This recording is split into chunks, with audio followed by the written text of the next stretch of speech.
10 defense companies are now from China. Compare that to just a few years ago when none of the top 10 were China-based.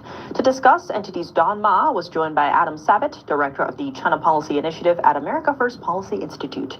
Take a look.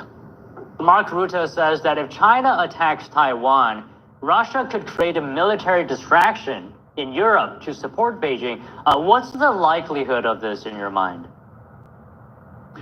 Well, I'll put it this way, the likelihood that they would want to help Beijing distract is definitely there. Whether they can, they're going to have to be creative, because here's the thing, there's some disagreement on how distracted they are in Ukraine or how overextended they are in Ukraine, as far as their weapon systems, as far as their personnel, as far as their economy and energy. But everyone agrees that they are definitely diverted to some degree. And so therefore mounting a real attack on NATO's eastern flank, those Eastern European countries, as well as Finland and the Baltic states, that would be very difficult and probably unwise, because although, sometimes we criticize Europe for being underprepared, that would still be a huge mountain for Russia to climb. They do not want to instigate that sort of reprisal. So I'm thinking they might actually do something indirect, something like perhaps activate their North Korean ally. Now, the North Koreans have helped Russia in Ukraine, providing thousands of troops, and Russia has provided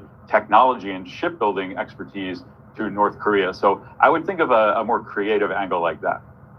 Okay, but hypothetically speaking, in Rutte's scenario, how dangerous would a coordinated move between China and Russia simultaneously be? If they did do that, and if they were able to pull it off, it would be incredibly dangerous. We're talking about two nuclear powers, huge continental land masses. Of course, Russia being the top nuclear power, the most warheads in the entire world. And yes, they can cause a lot of problems. And I'd say actually a big risk there is miscalculation. If China pressures Russia into making a move in Eastern Europe that they're not actually prepared for, or they miscalculate, that could lead to a huge conflagration, and perhaps that's the biggest danger. Okay, so how solid is the no limits partnership? You heard of that phrase between Xi and Putin. Is it really no limit? It is not no limits. It is absolutely a marriage of convenience. Now, both of them are against American and Western hegemony. That's the main glue that's holding them together. But let's look at the No Limits partnership, but of course the two other junior partners or informal axis are Iran and North Korea.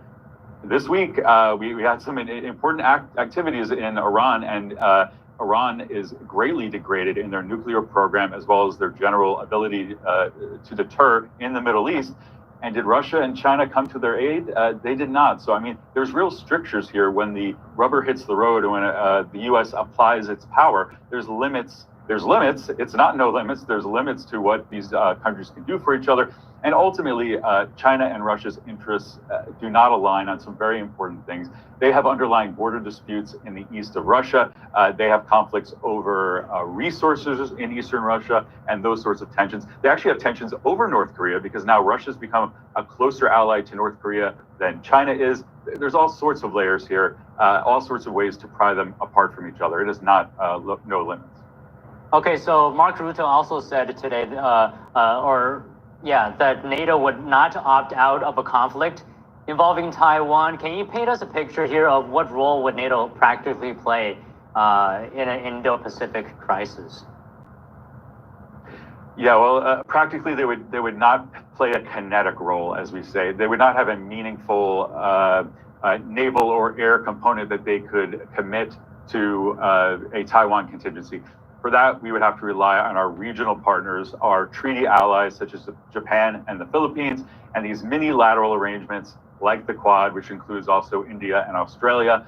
We need those allies to be in concert with us and applying their forces and being diplomatically aligned with us. That's the key in the Indo-Pacific. It's more what Rutte is pointing to, that NATO's role would be more backfilling us over in Europe, making sure nothing goes wrong there. As far as NATO's role in the East, it would be a pre-war diplomatic and otherwise deterrent signaling. For example, freedom of movement or freedom of navigation movements through the Taiwan Strait, as well as the South China Sea. We've seen the UK and Germany pass their ships through those passages. As far as an actual hot war, practically there's not very much they can do.